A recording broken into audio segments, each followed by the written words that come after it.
Bonjour, 21 juin 2018. Donc morning brief avec commentaires sur le marché avec un indice qui s'approche des 8000 points, de la barre des 8000 points. Avec Bassem, on aura plus de commentaires. On a un commentaire sur les résultats médiocres et voire alarmants de Cartas Cement, notamment pour les banques.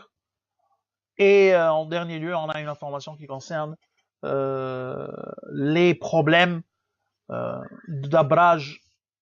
On vous donnera plus de détails après. Donc, je cède la parole à Bassin pour commenter le marché.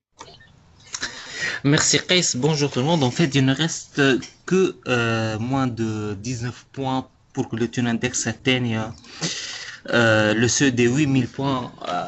C'est une petite hausse de 0,24% qui permettrait au tune index d'atteindre son plus haut niveau historique, les 8000 points.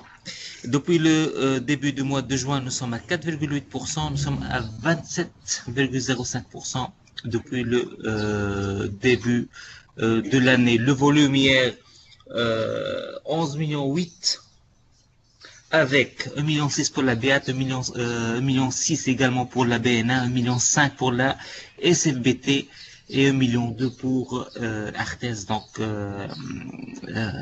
ces quatre valeurs représentent déjà presque 6 millions de dinars de volume. Meilleure performance SOTMS, SOPAT et EADH. Il n'y a pas de grosses capis qui ont surperformé hier.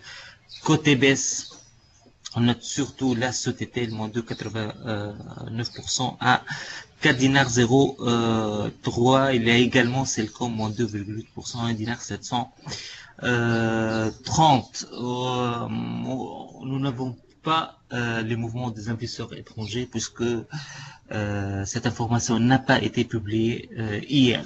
Je cède la parole de nouveau. Donc,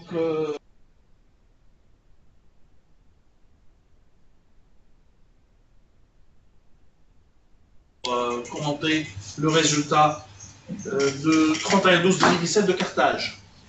Merci Qays, bonjour tout le monde. Alors, Carthage Cement annonce un résultat net déficitaire de 68 932 millions de dinars contre 50 millions de dinars attendus par Alpha Mena. EBITDA 2017 ressort à 27,19 millions de dinars, une marge d'EBITDA à seulement 15,7%. Alors que nos attentes étaient à 43,2 millions de dinars, le free cash flow 2017 se monte à 3569 millions de dinars contre 85 millions de dinars prévus par Alpha Mena. Les chiffres de CC sont décevants. La dette financière nette 2017 se situe à 630-580 millions de dinars. Et 639 millions de dinars estimés par Alpha Mena, dont 105,663 millions de dinars de comptes courants actionnaires. L'endettement bancaire s'élève à 527 millions de dinars. La BT est la plus exposée, avec un encours de plus de 109 millions de dinars, suivi par BNA, 77 millions de dinars. La sortie de l'État tunisien serait une bonne nouvelle, surtout pour les banques.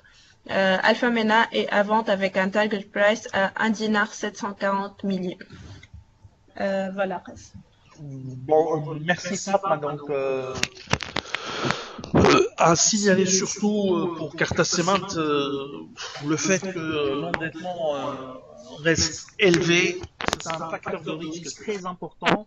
Et la session ou la sortie de Karama Holding est vraiment euh, vitale pour éviter un risque systémique au sein du secteur bancaire, pour le secteur bancaire tunisien.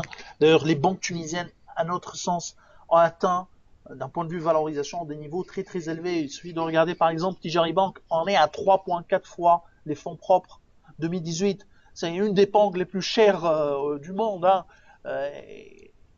Et c'est une banque qui opère sur le marché local. pareil, il y a d'autres, hein, les banques publiques tunisiennes, à ne pas oublier que les fonds propres des banques tunisiennes sont renforcés par des dotations accordées par l'État, qui seraient tôt ou tard retirées ou remboursées à l'État tunisien. Je parle aussi bien de BNA que de STB. Donc, ce sont des fonds propres surestimés. Pour le cas de BNA, les plus de 300 millions de dinars de montant de cession de plus-value réalisés sur SMBT depuis le lancement de ce programme de cession d'actifs de la part de BNA ne résout pas le problème de sous-capitalisation de la banque détenue par l'État. Donc, on est sur des niveaux de valorisation qui sont très, très élevés et surtout sincères parce qu'on ne connaît pas encore l'impact d'une éventuelle réappréciation des actifs et des créances des banques. Donc, vraiment, le marché est en train d'exagérer avec l'optimisme autour des résultats qui sont en apparence des résultats records. Je parle des banques publiques. Et attention, ce sont des résultats. Si on regarde en profondeur, on sait qu'il y a un sous-provisionnement important. Il suffit de voir le dossier Carta Cement. Carta Cement, si on appliquait la circulaire de la Banque centrale, le système bancaire verrait plus de 600 millions de dinars de fonds propres, d'une coupe de fonds propres de plus de 600 millions de dinars. Donc, les fonds propres des banques tunisiennes sont surestimés de plus de 600 millions de dinars. Ça, c'est un dossier qu'on connaît parce que c'est le dossier qui est coté en bourse, donc on ne connaît pas les autres risques.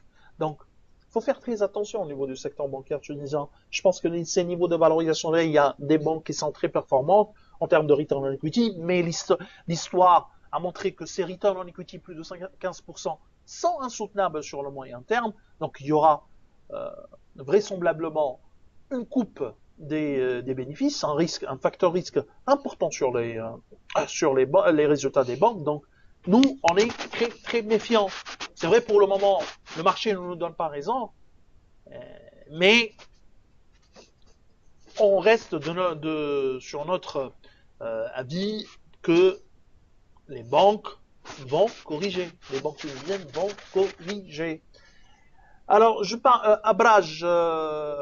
Abraj, l'unité d'asset management, a été cédée par Abraj Holding à l'américain Colonial Capital.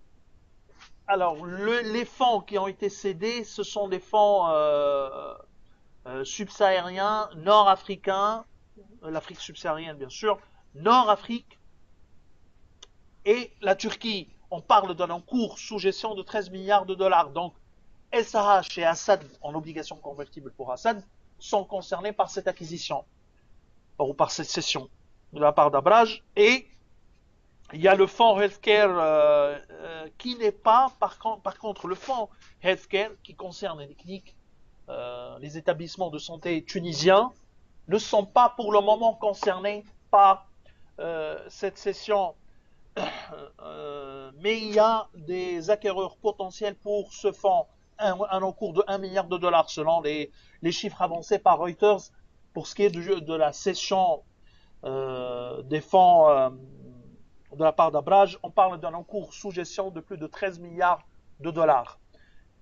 Donc, on ne sait pas encore ce qu'il y a ou l'intention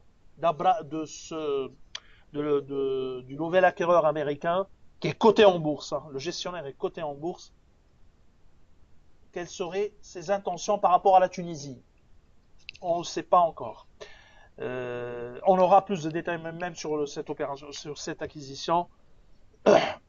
Et la fin, ce qui est sûr, la fin de la marque Abraj, il n'y aura plus la marque Abraj au niveau de ces fonds. Et c'est un fonds qui passe de Dubaï à New York. Alors, ce qui surprend par rapport à Abraj, c'est que les médias tunisiens n'ont pas parlé des problèmes, n'ont pas évoqué les problèmes d'Abraj, alors que Abraj a des investissements très importants en Tunisie. On le rappelle encore une fois, il était sur le point de racheter les fameux 35% de Tunisie Télécom, du capital de Tunisie Télécom détenu par Dubai Investment Group. C'est ce qu'on a pour comme information pour ce matin. S'il y a bien sûr de questions, n'hésitez pas. Sinon, je vous souhaite une bonne journée. Au revoir, à demain.